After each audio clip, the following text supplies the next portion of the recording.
अस्सलामु अलैकुम वरहमतुल्लाहि वबरकातुहू नहमदुहु व नुसल्ली अला रसूलिहिल करीम अम्मा बाद। अल्लाह तबारक व ताआलार लाख लाख शुक्रिया कि अल्लाह तबारक व ताआলাই আমাক মুহৰমৰ নিচিনা এটা বহুত महत्वपूर्ण और बरकत वाला माह আমাক दान करिले। मुहर्रम माह जितु होइसे इस्लामिक कैलेंडार हिसाबे इस्लामिक जितु बছৰ आरम्भ হয় सर्वप्रथम जितु माह সেইটো হৈছে मुहर्रमुल हराम। जेनेके इंग्लिश कैलेंडार आरम्भ হয় इंग्लिशर जितु बছৰ आरम्भ হয় জানুৱাৰীৰ পৰা ঠিক তেনেকে আৰবীৰ মাহ जितु प्रथम माह সেইটো হৈছে मुहर्रम माह। मुहर्रমৰ পৰা আৰবী कैलेंडार इस्लामिक कैलेंडार आरम्भ হয় और এই মাহটো बहुत गुरुत्वपूर्ण और बरकत वाला माह है। हादिस शरीफत এই মাহৰ ফজিলতৰ বিষয়ে বহুতো হাদিস বৰ্ণিত আহিছে। বহুতো হাদিস এই মাহৰ মুহৰম মাহৰ ফজিলতৰ ওপৰত আহিছে আৰু এই মাহটোৰ ফজিলত আমাৰ নবী হযৰত মুহাম্মদ সাল্লাল্লাহু আলাইহি ওয়াসাল্লাম আহাৰ আগৰ পৰা এই মাহটোৰ বহুত ফজিলত আছে। নবী কৰিম সাল্লাল্লাহু আলাইহি ওয়াসাল্লামৰ আগত কুৰাইশ সকলে এই মাহটোত बहुत তেওঁলোকে ইবাদত কৰিছিল। এই মাহটোত रोजा ৰাখিছিল। এই মাহটোত তেওঁলোকে বহুত বৰকতৱালা মাহ বুলি তেওঁলোকে মানিছিল আৰু নবী কৰিম সাল্লাল্লাহু আলাইহি ওয়াসাল্লাম আহাৰ পাছতো নবী কৰিম সাল্লাল্লাহু আলাইহি ওয়াসাল্লামে কুৰাইশ সকলক এই মাহটোত তেওঁলোকে যিবোৰ ইবাদত কৰিছিল কুৰাইশ সকলৰ লগত নবী কৰিম সাল্লাল্লাহু আলাইহি ওয়াসাল্লামও তেওঁলোকৰ লগত যোগদান কৰিছিল।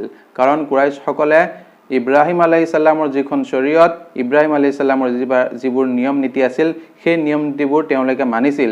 সেই কাৰণে নবী কৰিম সাল্লাল্লাহু আলাইহি সাল্লামে সৰ্বপ্ৰথম তেওঁলোকৰ লগত যোগদান কৰিছিল আৰু এই মাহটোৰ বহুতো ফজিলত আৰু পৃথিৱীত বিশ্বত যিবোৰ ডাঙৰ ডাঙৰ কিছুমান ঘটনা সৃষ্টি হৈছে এই মাহটোত আল্লাহ তাআলাই সৃষ্টি কৰিছে। বহুত ধৰণৰ ওয়াকিয়া এই মাহটোত দেখিব পোৱা যায়। ইসলামিক যিখন ইতিহাস আছে ইসলামিক তাৰিখৰ যিবোৰ কিতাপ আছে এই কিতাপবোৰ মুতালা কৰিলে পঢ়িলে পোৱা যায় এই মাহটোত কিমানবোৰ ঘটনা আৰু এই মাহটোৰ কিমান ডাঙৰ ডাঙৰ ওয়াকিয়া এই মাহটোত সৃষ্টি হৈছিল।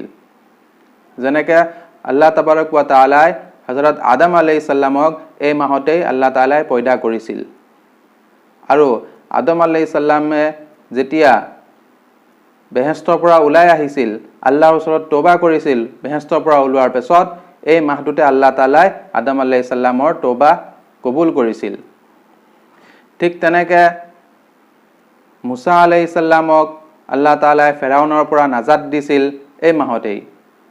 ঠিক তেনেকে হযৰত ইব্ৰাহিম আলাইহিস সালামক যেতিয়া জুইত পেলোৱা হৈছিল জুইত আল্লাহ তাআলাই জুইক ফুলৰ বাগানৰ দৰে বনাই দিছিল আৰু ইব্ৰাহিম আলাইহিস সালামক খলিলুল্লাহ বুলি উপাধি দিছিল এইটো মাহতে। ঠিক তেনেকে এইটো মাহতে আল্লাহ তাআলাই আসমান জমিন সৃষ্টি কৰিছিল আৰু এই মাহতেই আল্লাহ তাআলাই আসমান জমিন পৃথিৱী এই মাহতে ধ্বংস কৰিব। অৰ্থাৎ এইটো মাহতে কিয়ামত হ'ব। ইসলামিক যিবোৰ ইতিহাস তাৰিখৰ কিতাপ আছে সেই কিতাপবোৰত পোৱা যায়। গতিকে এই মাহটোৰ বহুত महत्वपूर्ण माह है, बहुत गुरुत्वपूर्ण माह है। এই মাহটোত বেছি বেছিকৈ ইবাদত কৰিব লাগে।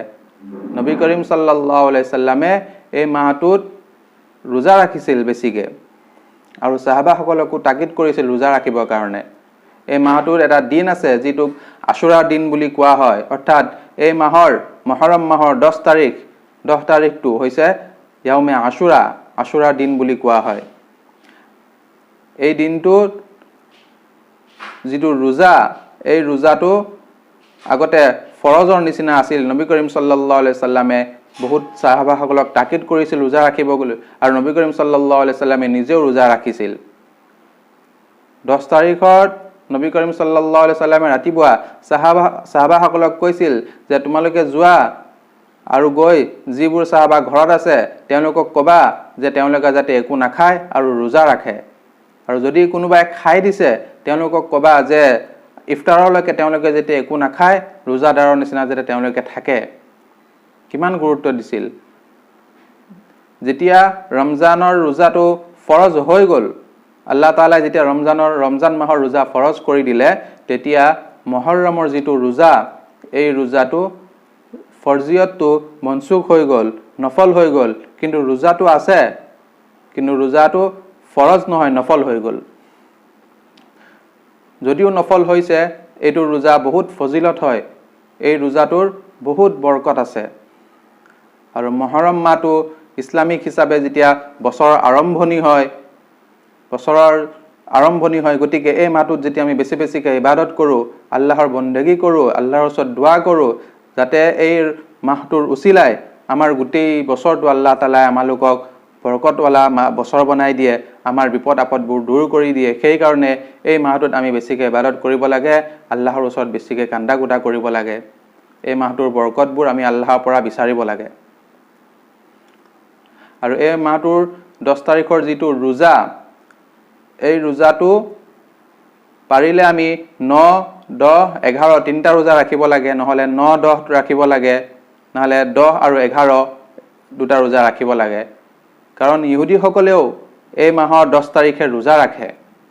ইহুদীসকলে কৈছিলে যে মুছা আলাইহিছ সালামক আল্লাহ তাআলাই কি কৰিছিল, মুছা আলাইহিছ সালামক ফেৰাউনৰ পৰা, মুছা আলাইহিছ সালামৰ যিটো লস্কৰ আছিল, যিটো কৌম আছে, বনি ইছৰাইল বুলি কয়, সেই কৌমটোক ফেৰাউনৰ পৰা বচাইছিল আল্লাহ তাআলাই এই 10 তাৰিখে।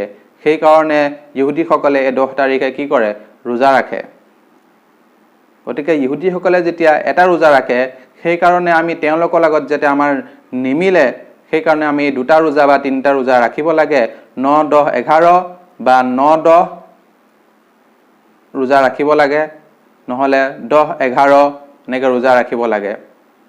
কাৰণ হাদিছ শৰীফত আহিছে, মান তাশাব্বাহা বিকৌমিন ফাহুৱা মিন।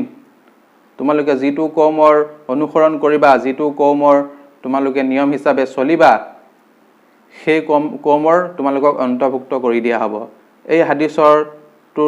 এই হাদিছৰ অন্তৰ্ভুক্ত যেতিয়া আমি নহওঁ, আমি ইহুদীসকলৰ লগত যে আমাৰ ৰোজাটো মুছাবেহাত নহয়, সেইকাৰণে আমি 2 বা 3টা ৰোজা ৰাখিব লাগে, ৰখাটো বেহতৰ হয়।